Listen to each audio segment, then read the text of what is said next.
Okay. Welcome, everybody. It's really good to see you. Thanks for coming along to this launch of the PEAL SIG Competency Framework. I am going to be presenting this, but I would like to acknowledge the help of my co-conveners here today, James, Christopher, and Kit, and also all of the working party who have come along, who've contributed so much to this and have come along today. So welcome, everyone. Let's get started.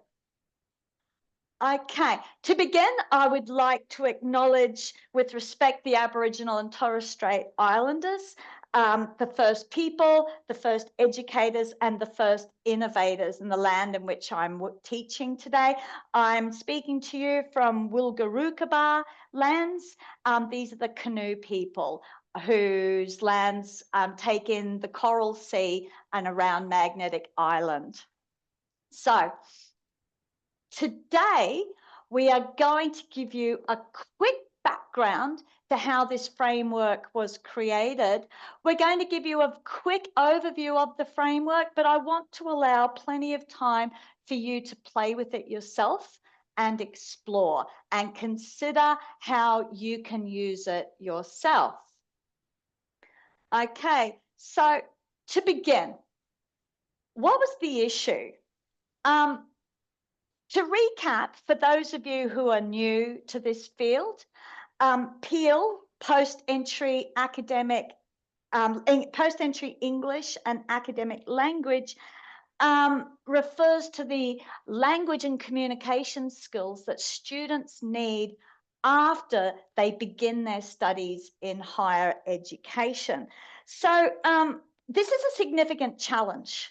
Okay, so after they leave our direct entry programs or our EAP programs, they still need to be developing their language skills. ELICOS teachers with experience in EAP find that a lot of their teaching experience is transferable to the new context, but they're not always equipped to deal with the wider range of genres and language and teaching approaches that they encounter in higher education. So when we look at this screen, right, there's a pretty clear pathway for teachers in ELICOS, from their first initial training programs through to their postgraduate studies in which they can do EAP specialties. There's published reference books about EAP. There's wonderful teachers' notes. But once our ELICOS teachers start to move into the PEAL area, they often find there's much fewer published resources, first of all, and there's no real clear pathway. Okay, so there's a gap there. So how do we support our ELICOS teachers when they move into this area? I started looking into existing frameworks. Okay, so our learning advisor peers have a number of position statements available that don't quite deal with academic language in great depth. Our British colleagues, the BALIP people, have a really interesting competency framework which encapsulates EAP teaching, but doesn't really deal with the Australian context or PEAL in particular.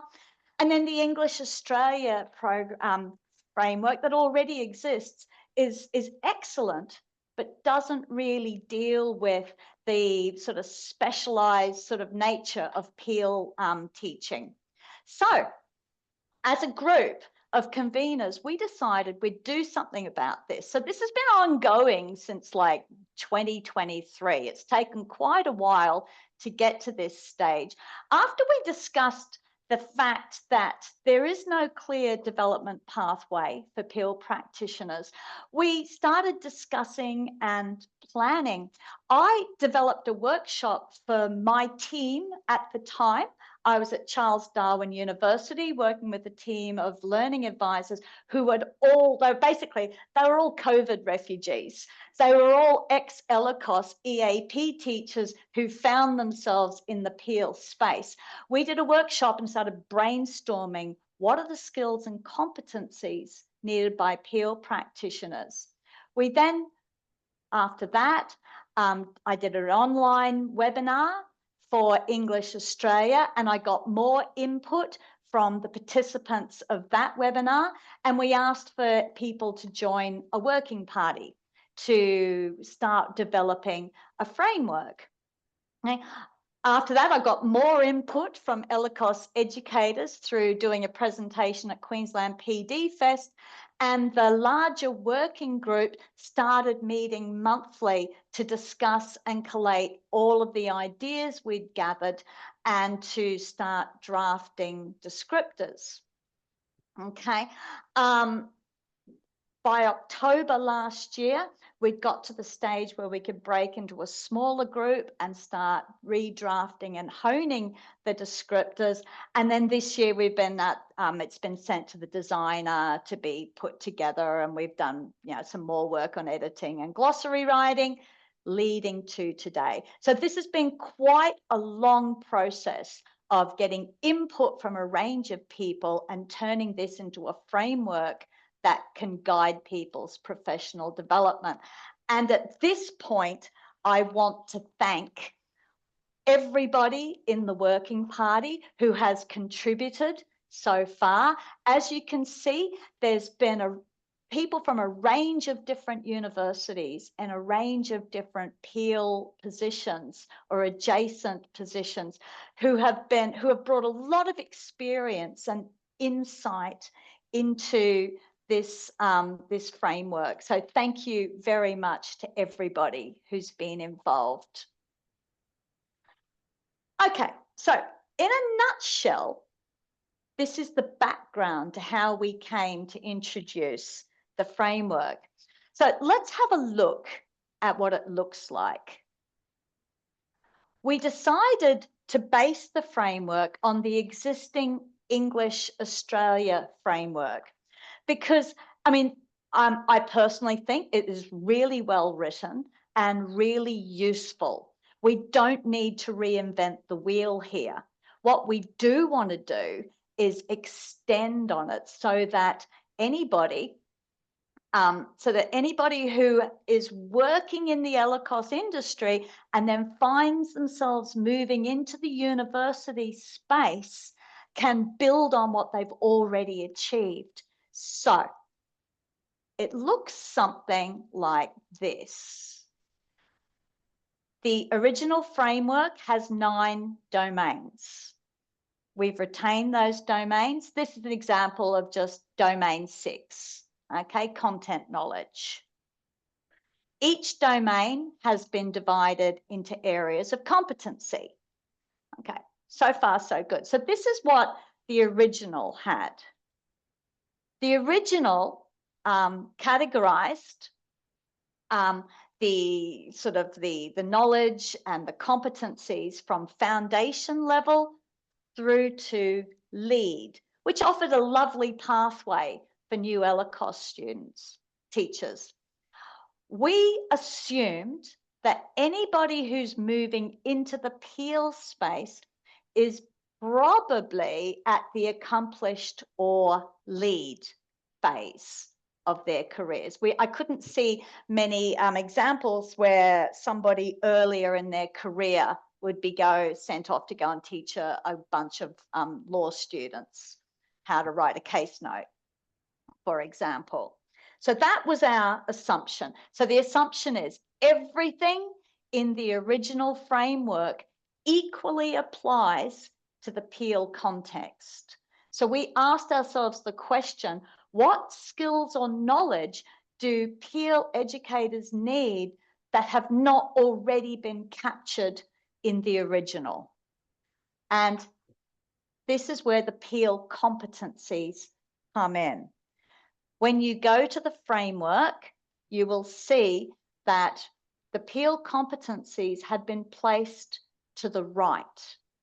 that does not imply that there's a hierarchy. Okay, that after you've become a lead ELICOS teacher, then you go into the rarefied atmosphere of working in PEAL. That is not the reason why this has been positioned there. It's so that people can read the PEAL competencies in conjunction with the original framework, because they all equally still apply. Okay, so when we get to the competencies, you'll see they are positioned to the right of the original. Where possible, we have numbered them the same. So 6.1, teaching knowledge and language. There's 2 PEAL competencies here, okay, that we have categorized as 6.1. These are in addition to what already exists. Where we couldn't categorize PEAL competencies according to the original framework, we call these additional skills, and they are down towards the bottom. Okay. Also, because ELICOS teachers moving into this domain may not always be familiar with some of the terminology, we've created a glossary as well. So some terms may have different meanings in different contexts, or may be completely unknown to ELICOS teachers moving into this area. So a glossary comes with this. So that's pretty much what it looks like. Every domain looks the same, okay? And again, just to recap, we are aiming to extend what is already there. And we assume that teachers moving into PEAL have achieved these competencies already, but need to extend on them. So that's there. Now, the framework and overview and the glossary all live on the PEAL SIG page, and we'll give you a chance to have a look at that in a little while, but this is where you can find them here on the page. Okay, so that's an overview of what it looks like. Now we're going to give you an opportunity, okay, to look at the framework yourself and perhaps apply it to yourself. Before we do that, though, I would like to give my co-convener, James, an opportunity to talk a little bit about he's started applying it to himself and his own experience. So over to you, James. Well, yeah, thanks, Sue. Yeah, so just a quick reflection. As a self-confessed PD nerd, as I'm sure many of you in the room are, I looked at this and started to reflect on the different competencies and where I could improve and things like that. I gave myself a bit of a kind of traffic light system of red, orange, green, and started to analyze where I felt I could keep working. And then I also went back to 2019 and I tried to assess myself against where I felt I was at that point, because that was where I was before I'd kind of moved into the PEAL space. And that reflective activity was good because at that point, I was working in a direct entry program within a pathway college, but I also had the opportunity to be teaching into a faculty-led engineering course. And so I was working with students in academic literacies within an engineering field. And I think as I went through the competencies, I noticed in the one that Sue's got on the screen there, 6.3, discussion around signature pedagogies. And that's something where I had a good grasp of analysis of genre and things from an EAP perspective, but I hadn't really thought about it from a teaching and learning perspective and the signature pedagogies that go into the different disciplines. So I feel like something like this might have let me know a little bit about knowing what I didn't know. So it might have sparked my interest to be able to go, oh, signature pedagogies, that's interesting. Let's explore how teaching and learning happens in engineering. And then I think that might have been able to help me to connect better with those students and actually meet them where they were more effectively. So that was just one little experience of using the framework in a way that I thought could actually really enhance the student experience by letting me know more about the gaps in knowledges. But I think now, Sue, we're going to do a bit more of a broader connection. Yeah. Okay. So thanks, James. So we're going to have a look at the framework. What I'm going to do, we're going to put you into breakout rooms. Okay. And while you're in there, we're going to give you about 15 minutes to explore the framework. So this is what I'd like you to do. Just briefly introduce yourself and your PEAL experience to the people in your room. I'm going to ask you to choose just one domain to begin with, okay? And skim read that. The link to the PEAL SIG page is in the chat. So you'll need to click on the link and go to the framework. Choose one domain, skim read that. And then I'd like you to decide within that domain. So welcome back, everybody. I managed to pop around quite a few of the rooms, not all of them, but it was great to hear the different discussions and conversations. I believe you wouldn't have had an opportunity to look at the whole framework, but I hope that you did get a chance to look at least one domain and discuss the competencies that are outlined there and which ones you think are most important for PEAL practitioners to be able to develop. So going back to the presentation, I'm going to give you another task to do. What I want to do now is we want to gather your feedback and your opinions, because that is going to allow us as a SIG to create sort of more targeted professional development and future workshops. So we're going to ask you to visit a Padlet, okay? The link will be put into chat. And the first thing you need to do is reflect on your BOR discussion.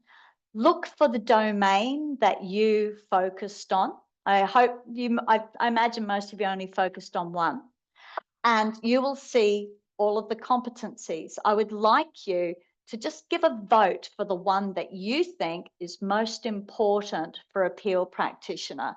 So you can just use the thumbs up to vote for it. If you can't make up your mind, you can vote for more than one. This is, this is just simply information gathering. You can also add additional comments if you want. The second thing is at the end of the Padlet, you will see two other questions. How might you apply this framework to yourself? Okay, or if you are an academic manager, to your team. And what support would you like from us to help you develop some of the competencies? And again, you're able to just click on the link. I'm sure most of you are familiar with Padlet. Click on the link to add your ideas. If someone has already added your idea, just vote for it or comment on it. Okay, so there's there's three things you need to do. Find your domain, vote or comment on the ones that are most important. Tell me what your ideas are about how you could apply the framework to yourself and what support you would like from us to help you do that. Okay, so is someone able to put the link into chat for me? Yeah, Chris it's there. It's there? Awesome. Okay, so if everyone could go there and we'll see what comes up. I'm going to give you about 5 minutes for this activity.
Mm.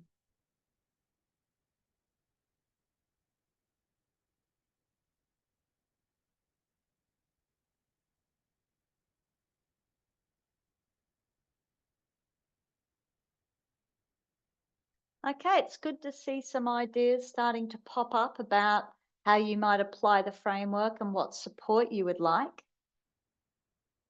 That is really helpful for us as a SIG to know what you want.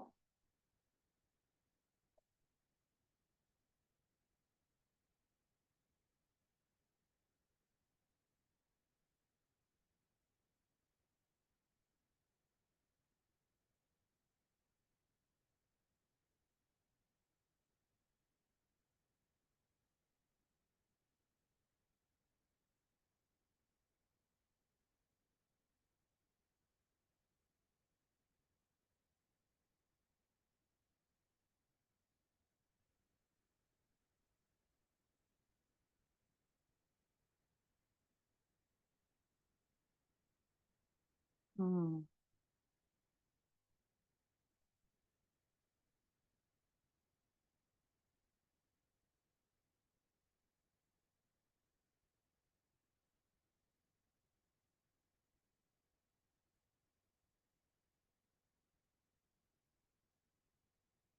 Okay, just another few minutes.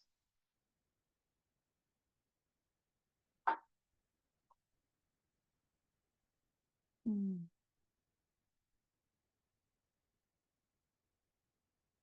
Great ideas coming through.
Okay, just one more minute.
Okay. It's after 20 past. I'm seeing some really interesting comments coming through here. That I'm really looking forward to exploring further. As you are adding your ideas, I'm just going to recap what I'm seeing here, what seems to be coming out. Amongst the language learning and teaching methodologies in point 1, I see that most people see 1.3 as the biggest priority. So 21st century skills relevant to the disciplines. That's got a couple of votes. That's important. Understanding the learner, I see that a top priority appears to be 2.2. So knowing how to design lessons for different levels of students. And yeah, I struggled with that a lot. There's a big difference between an undergraduate student and postgrad coursework. Down further, Maddie's made an interesting comment about being able to develop those in a non-PEAL context, like designed and effectively implements courses for self-regulated learning. I think there's a lot of academics who would like to know how to do that, to be honest. Okay, so moving through, I'm not going to recap everything I'm seeing, but there's some clear messaging here. 3.1 has had multiple votes. So assessment practices in different disciplines. Good, I see that. I would agree. I was quite shocked when I moved into PEAL. Most people seem pretty comfortable with managing the lessons. And I would expect that from experienced teachers. In lesson and course planning, again, I think there are some votes, but most people seem to be fairly confident with a lot of this. Content knowledge, a really good, interesting comment here from David on 6.3.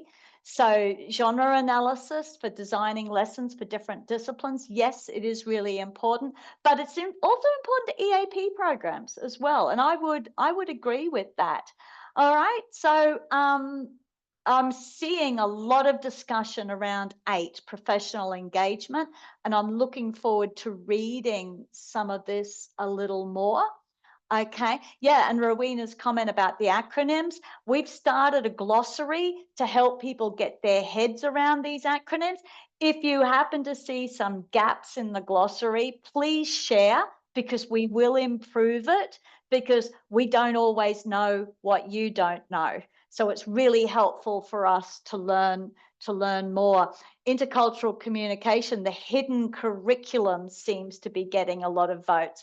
And that's true. That's difficult to get your head around, because it's these unspoken assumptions that academics and universities make about what students know about how to learn. Okay, and then looking at your comments here for how you may apply the framework and what support you would like from us. I'm getting some clear messaging here too, especially around PD for transitioning into PEAL teaching and the academic conventions around the disciplines. So that's certainly something that's food for thought. Okay, and something for us as a SIG to be thinking about when we sit down and start planning 2026. So I want to thank you all. Feel free to continue making comments, responding to comments, and voting for things. But in the meantime, while you're doing that, I'd like to return to where am I? Screen sharing. Return to our slides. And as we're drawing to a close, we have about 5 minutes for questions or comments or suggestions. If you're wondering a bit about the process, or if you would like to ask anything specific, this is your opportunity. Feel free to unmute yourself or pop it into chat.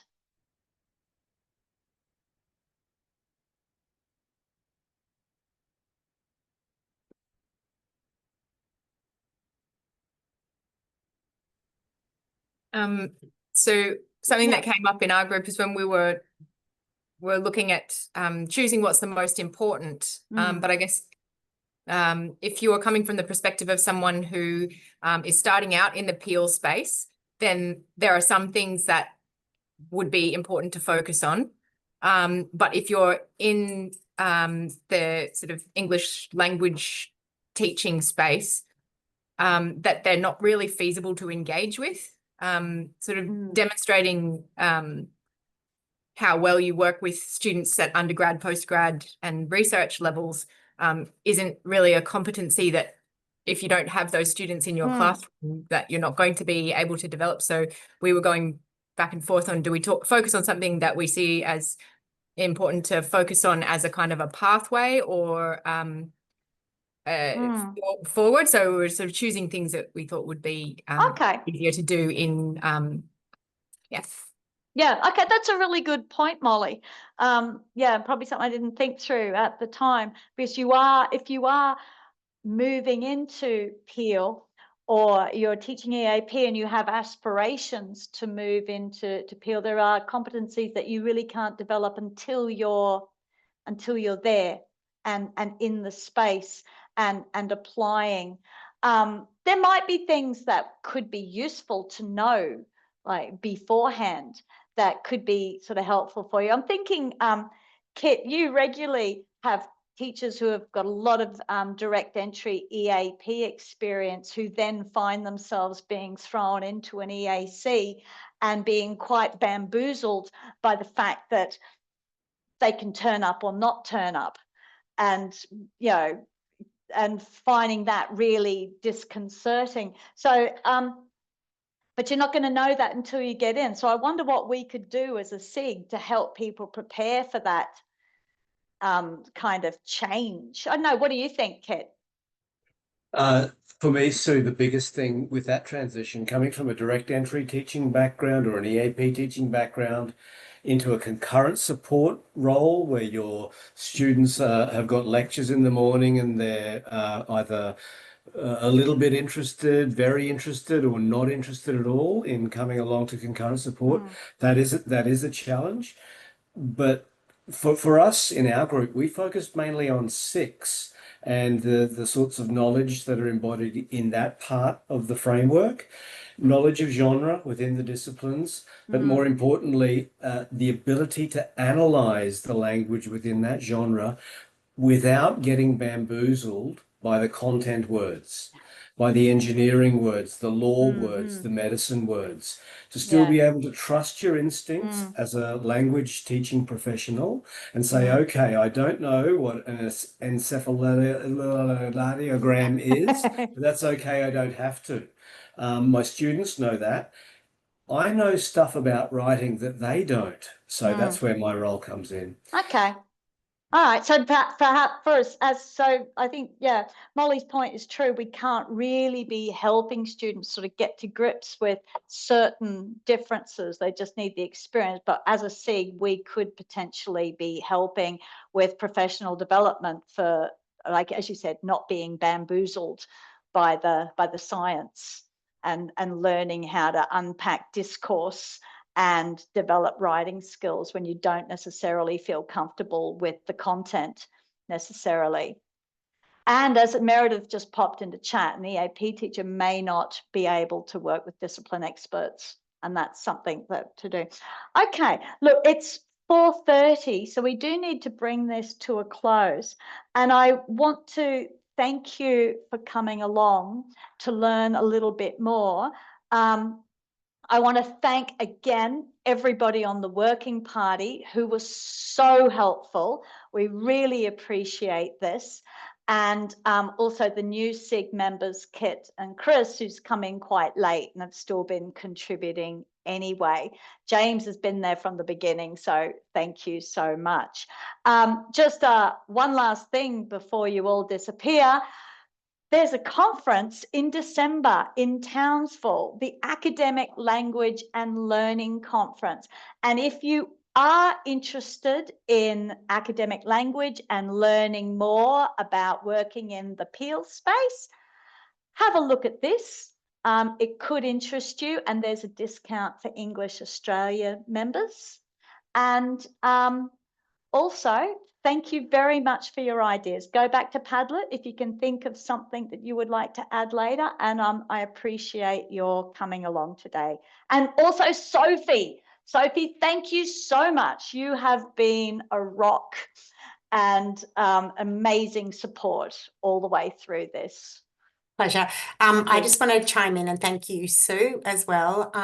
So Sue has really led this whole project from start to finish. And she, I guess, from the start had a real drive to see something like this created. And it wasn't always easy.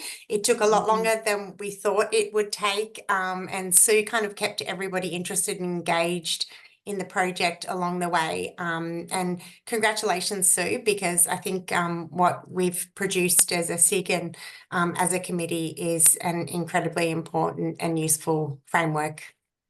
Okay, thank you, Sophie. Thanks, everybody. Thank you.